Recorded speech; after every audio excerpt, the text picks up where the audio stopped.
ہفتے کے دن یہ تسبیح پڑھ لو، جس گھر یہ تسبیح پڑھی جائے گی اس گھر کا بچہ بچہ ارب پتی بن جاتا ہے۔ بے شک آزما لو۔ بسم اللہ الرحمن الرحیم۔ ناظرین، آپ کی وہ حاجت جو ابھی تک کسی نہ کسی وجہ سے پوری نہیں ہو سکی، انشاءاللہ تعالی اس عمل کی برکت سے اگلی جمعرات سے پہلے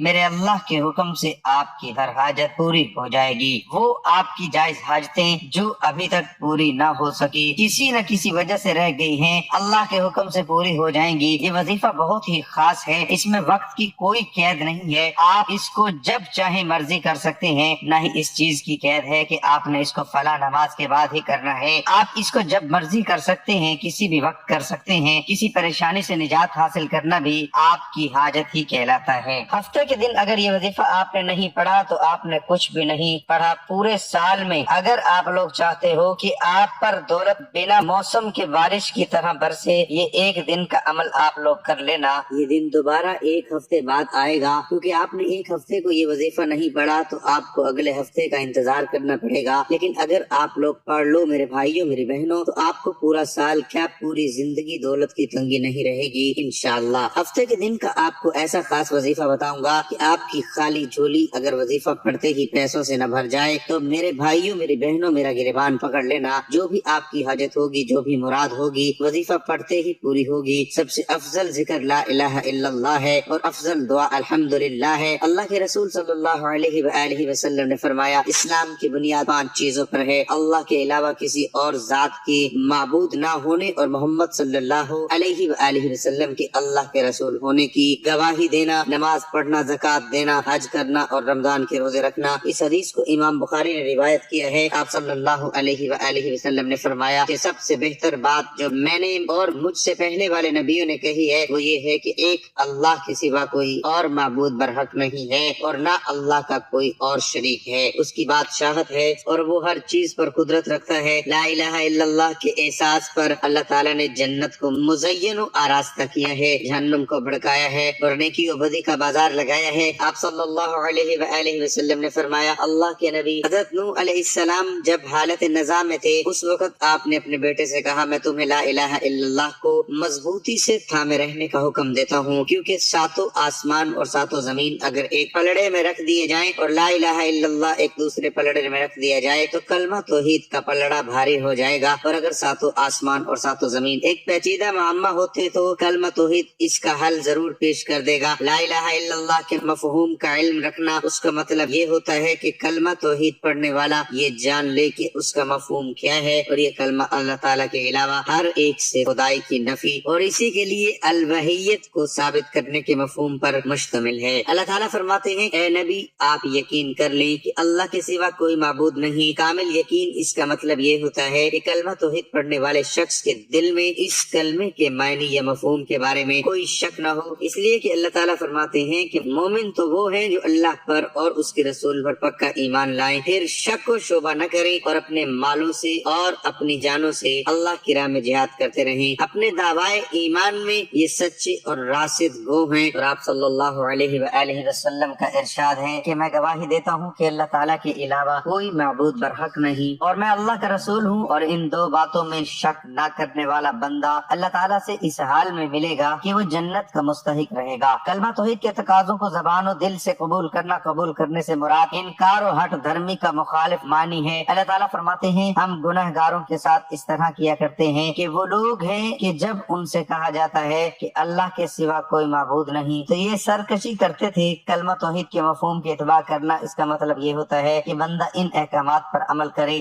جن کا اللہ تعالیٰ نے حکم دیا ہے اور ان چیزوں سے باز رہے جن سے اللہ تعالیٰ نے منع کیا ہے۔ اللہ تعالیٰ فرماتے ہیں کہ جو شخص اپنے آپ کو اللہ کے تابع کر دے اور ہو بھی وہ نیکوکار تو یقیناً آپ نے مضبوط کڑا تھام لیا۔ سچائی اس کا مطلب یہ ہوتا ہے کہ کلمہ توحید کو سچے دل کے ساتھ پڑھا جائے، اس طور پر کہ دل اور زبان دونوں اس کے مفہوم پر پورے طور پر متفق ہوں۔ اللہ تعالیٰ فرماتے ہیں کہ بعض لوگ کہتے ہیں کہ ہم اللہ تعالیٰ پر اور قیامت کے دن پر ایمان رکھتے ہیں، لیکن در حقیقت وہ ایمان والے نہیں ہیں، وہ اللہ تعالیٰ کو اور ایمان والوں کو دھوکہ دیتے ہیں، لیکن دراصل وہ خود اپنے آپ کو دھوکہ دے رہے ہیں، مگر سمجھتے نہیں۔ لا الہ الا اللہ کا یہی مفہوم ہے اور یہی اس کی شرائط ہیں جو اللہ تعالیٰ کے دربار میں نجات کا سبب بنتی ہیں۔ امام حسن بصری رحمت اللہ علیہ سے کسی نے یہ سوال کیا کہ بعض لوگ کہتے ہیں کہ جو لا الہ الا اللہ کہے گا وہ جنت میں داخل ہو جائے گا، تو امام حسن بصری نے جواباً کہا جو شخص لا الہ الا اللہ کہے گا اس کے فرائض کو بجا لائے اور اس کے حقوق کو ادا کرے وہ جنت میں داخل ہو جائے گا۔ لا الہ الا اللہ کی صرف زبانی دعوے سے کچھ فائدہ نہ ہونے والا نہیں ہے جب تک کہ کہنے والا شخص اس کے تقاضوں پر عمل نہ کرے اور اس کی شرائط کی پابندی نہ کرے، اور جو صرف زبان سے کلمہ کا اقرار کرے اور اس کے تقاضوں پر عمل نہ کرے تو صرف زبانی اقرار اس وقت تک سود مند نہیں ہے جب تک وہ اپنے اقرار کو اعمال کے ساتھ مربوط نہ کر لے۔ سعدہ مریہ رضی اللہ عنہ کہتی ہیں کہ رسول اللہ صلی اللہ علیہ وسلم کی وفات کے بعد عمر رضی اللہ عنہ طلحہ رضی اللہ عنہ کے پاس گزرے تو انہوں نے پوچھا کہ کیا وجہ ہے کہ میں تم کو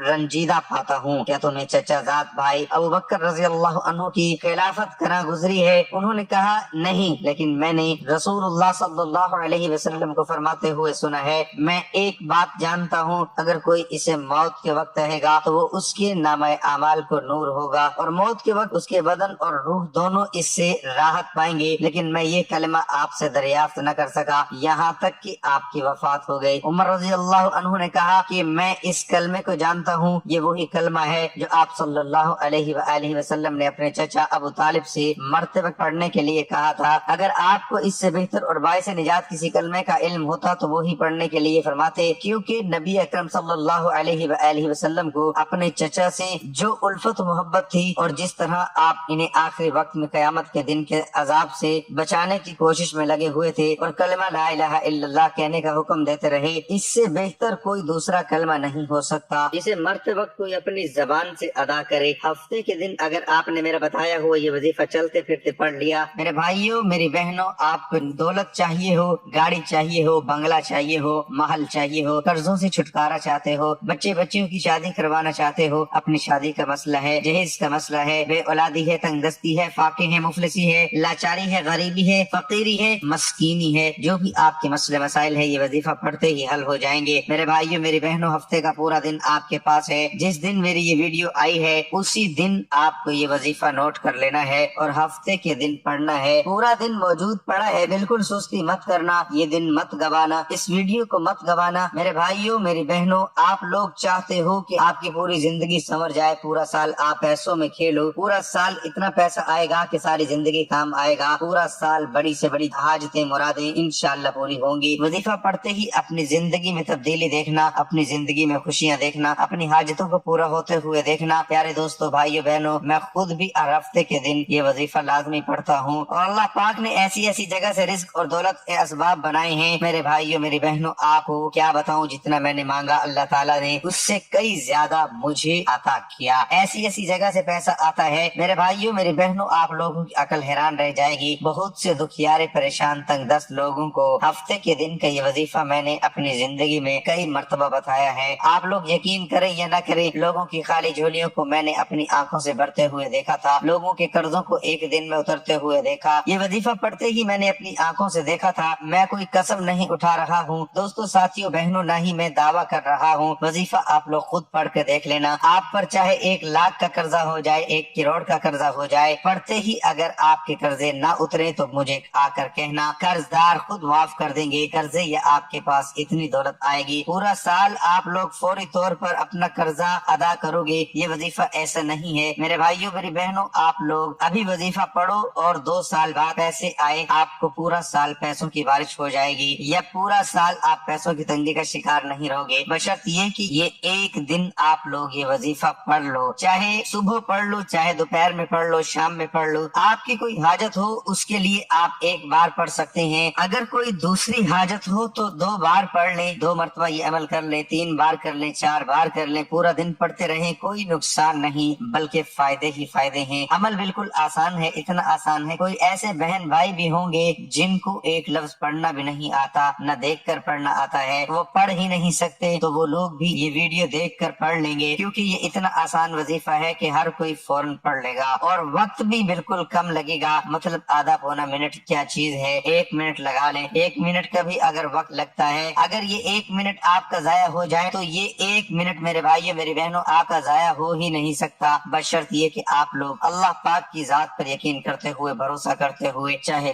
گھر میں ہو چاہے دفتر میں ہو، جہاں کہیں بھی ہو، آپ یہ وظیفہ ہفتے کے دن پڑھ سکتے ہیں۔ جس دن یہ ویڈیو اپلوڈ ہو رہی ہے اگر وہ ہفتے کا دن ہے تو اسی دن آپ یہ وظیفہ کر سکتے ہیں۔ وظیفہ کرنے کے لیے سکون سے بیٹھ جاؤ، کہیں بھی موجود ہو، چاہے کوئی بھی وقت ہو، 1 بار کر لو، 2 بار کر لو، تمام بھائیوں بہنوں کو اجازت بھی ہے۔ سب سے پہلے سکون سے اور اطمینان سے بیٹھ جائیں، جلد بازی میں، بھاگم بھاگ میں، بے دلی سے آپ کو یہ وظیفہ ہرگز نہیں پڑھنا۔ 1 مرتبہ آپ کو درود شریف پڑھ لینا ہے۔ سب سے پہلے کوئی سا بھی درود پاک پڑھ لیں، درود ابراہیمی یاد ہو، درود ابراہیمی پڑھ لیں، یہ صلی اللہ علیہ وآلہ وسلم پڑھ لیں۔ ساتھیوں، بھائیوں بہنوں دوستو، آپ کو درود پاک یاد ہو، 1 مرتبہ درود پاک پڑھ لیں۔ ثواب کی نیت سے ایک بار میرے ساتھ بھی درود پاک دہرا لیں۔ اللہم صلی علی محمد وعلی آل محمد کما صلیت علی ابراہیم وعلی آل ابراہیم انک حمید مجید۔ اللہم بارک علی محمد وعلی آل محمد کما بارکت علی ابراہیم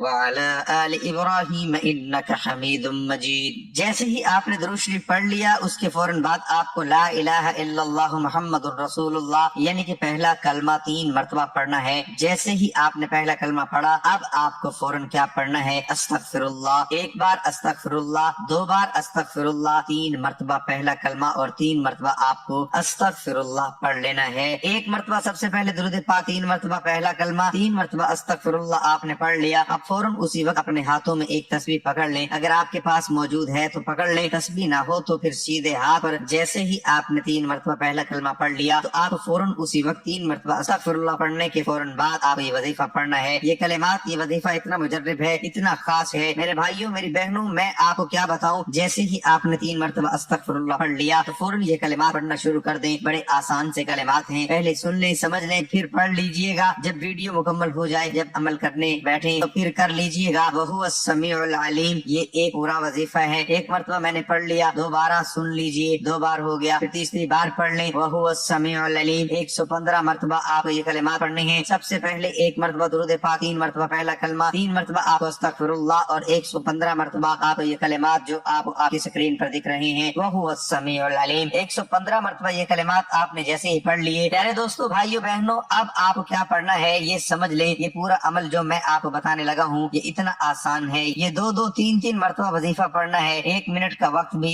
آپ کو نہیں لگے گا، بالکل عمل ختم ہونے لگا ہے۔ آپ جب عمل کرو گے تو آدھا پونا منٹ میں یہ پورا عمل بڑے آرام سے، بڑا آسانی سے پڑھ لو گے۔ 115 مرتبہ وَهُوَ السَّمِيعُ الْعَلِيمُ پڑھنا ہے، بے حد آسان عمل ہے، آپ اس کو چلتے پھرتے بہت ہی کم وقت میں پڑھ سکتے ہیں۔ اور یقین کریں اگلی جمعرات سے پہلے اللہ تعالیٰ کے حکم سے آپ کی ہر حاجت، ہر جائز حاجت، وہ حاجت جس کی نیت سے آپ نے اس عمل کو کیا ہوگا، آپ کی وہ حاجت پوری ہو جائے گی۔ اور جب آپ نے دعا کرنی ہے اپنی حاجتیں جو ہیں 1 2 یا زیادہ سے زیادہ 3 حاجتوں کی آپ نے بار بار دعا کرنی ہے، اللہ تعالیٰ کے حکم سے آپ کی حاجت پوری ہو جائے گی۔ بے شک اللہ تعالیٰ ہر چیز پر قادر ہے، اللہ تعالیٰ آپ کی دعا کو رد نہیں کر دے گا۔ جب وَهُوَ السَّمِيعُ الْعَلِيمُ پڑھیں گے تو اللہ پاک اپنے اس پاک کلام کے صدقے آپ کی دعا کو ضرور قبول فرمائے گا۔ اور یہ یاد رکھیں کہ 5 ٹائم نماز کی پابندی کرنی ہے۔ اور میرے پیارے بہن بھائیوں، یہ بالکل فی سبیل اللہ آپ عمل بتایا جاتے ہیں، آپ خدا کے لیے ان سے فائدہ حاصل کیا کریں تاکہ جتنے لوگوں تک مزید یہ پیغام پہنچے گا اتنے ہی زیادہ لوگ اس سے فائدہ حاصل کریں گے، کیونکہ ہمارے معاشرے میں ہر انسان کسی نہ کسی حاجت پورے کرنے کا طلبگار رہتا ہے، کسی نہ کسی پریشانی میں مبتلا رہتا ہے۔ یہ اللہ کا قانون ہے، ہر انسان خوشحال نہیں ہے۔ میرے بتلانے میں، سمجھانے میں ناظرین وقت لگ رہا ہے، کیونکہ میں آپ کو ایک ایک بات تفصیلی بتانا چاہتا ہوں، سمجھانا چاہتا ہوں، کیونکہ یہ عمل اگر میرے بھائیوں میری بہنوں مجھ سے بھی کوئی غلطی ہو گئی آپ سمجھانے میں اور آپ لوگ صحیح طرح کر نہ پائے تو پھر آپ کو کوئی فائدہ نہ ہوگا۔ تو اسی لیے میں پوری توجہ سے، پورے دھیان سے آپ کو سمجھانے لگا ہوں تاکہ آپ لوگ صحیح طرح یہ عمل کرو۔ میں خود جس طریقے سے کرتا ہوں اور اس وظیفے کو میں نے کئی لوگوں کو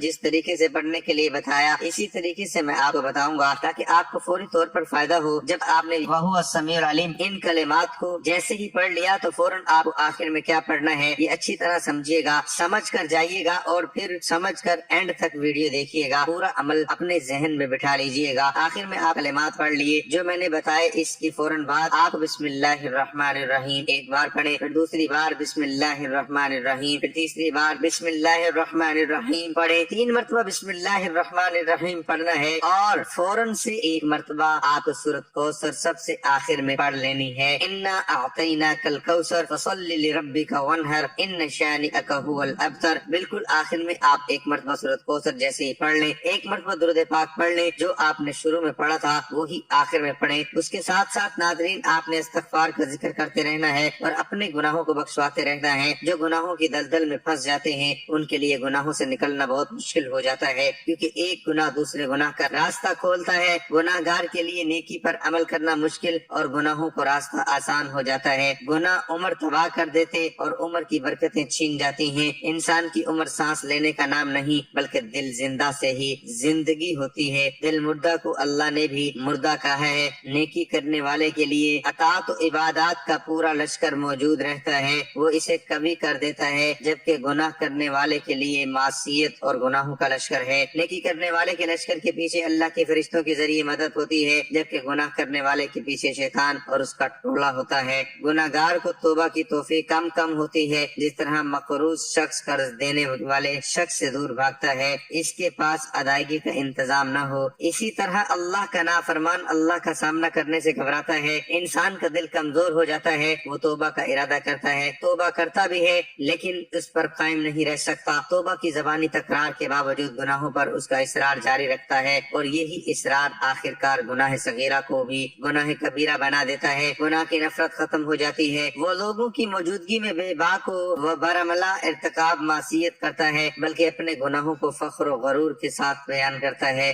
گناہوں کو اس طرح کلم کلا کرنے والوں کے لیے زبان رسالت سے سنگین وعید ہے۔ حضرت ابو ہریرہ بیان کرتے ہیں کہ نبی صلی اللہ علیہ وآلہ وسلم نے فرمایا، میری تمام امت کو معاف کیا جائے گا سوائے اور گناہوں کو کلم کلا کرنے میں یہ بھی شامل ہے کہ ایک شخص رات کو کوئی گناہ کا کام کرے اور اس کے باوجود کہ اللہ نے اس کے گناہ کو چھپا دیا ہے، مگر صبح ہونے پر وہ کہنے لگے میں نے کل رات فلاں برا کام کیا تھا، رات گزر گئی تھی اور اس کے رب نے اس کے گناہ چھپائے رکھا، لیکن جب صبح ہوئی تو وہ خود اللہ کے پردے کھولنے لگا۔ گناہوں کی نفرت ختم ہو جاتی ہے، بڑے سے بڑا گناہ بھی اس کی نظر میں چھوٹا محسوس ہوتا اور اسے ہلاک کر دیتا ہے۔ سیدنا عبداللہ بن مسعود رضی اللہ تعالی عنہ فرماتے ہیں، مومن اپنے گناہ کے بارے میں اس طرح پریشان ہوتا ہے گویا کہ وہ پہاڑ کے عین نیچے موجود ہے اور اسے اپنے اوپر پہاڑ کے گرنے کا خوف لاحق ہے، جبکہ کافر و فاجر اپنے گناہ کو ایک مکھی کی مانند ہلکا خیال کرتا ہے جو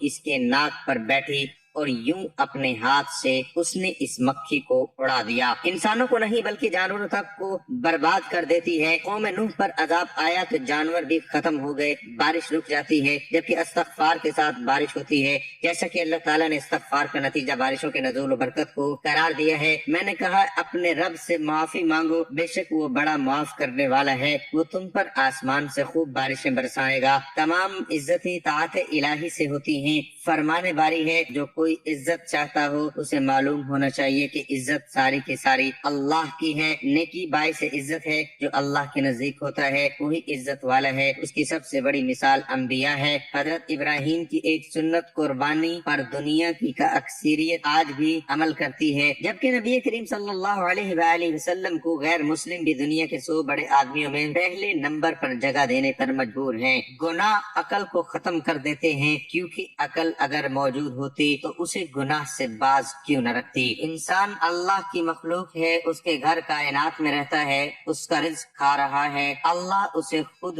دیکھ رہا ہے، ہدایات اسے روک رہی ہے، موت اور جہنم اس کی آنکھوں کے سامنے ہے۔ اگر وہ حقیقتاً عقل والا ہوتا تو گناہ کیوں کرتا؟ ارشاد باری ہے، نصیحت تو عقل رکھنے والے ہی قبول کرتے ہیں۔ اس لیے ناظرین ہمیں ہر وقت اللہ تعالیٰ سے توبہ استغفار کرنی چاہیے۔ اور ناظرین آپ عمل مکمل ہونے کے بعد اب فوراً دعا مانگ لیں، جتنی حاجتیں ہوں، جتنی پریشانیاں ہوں، ایک مرتبہ عمل کریں تو فوراً دعا مانگے، جتنی بار عمل کریں اس کے بعد دعا ضرور مانگے۔ اس عمل کو لازمی کیجیے گا۔ ناظرین گزارش ہے کہ اللہ تعالیٰ کے 99 ناموں میں سے کوئی ایک نام لکھ کر کمنٹ میں ضرور شیئر کریں۔ اللہ تعالیٰ ہم سب کا حامی و ناصر ہو، آمین۔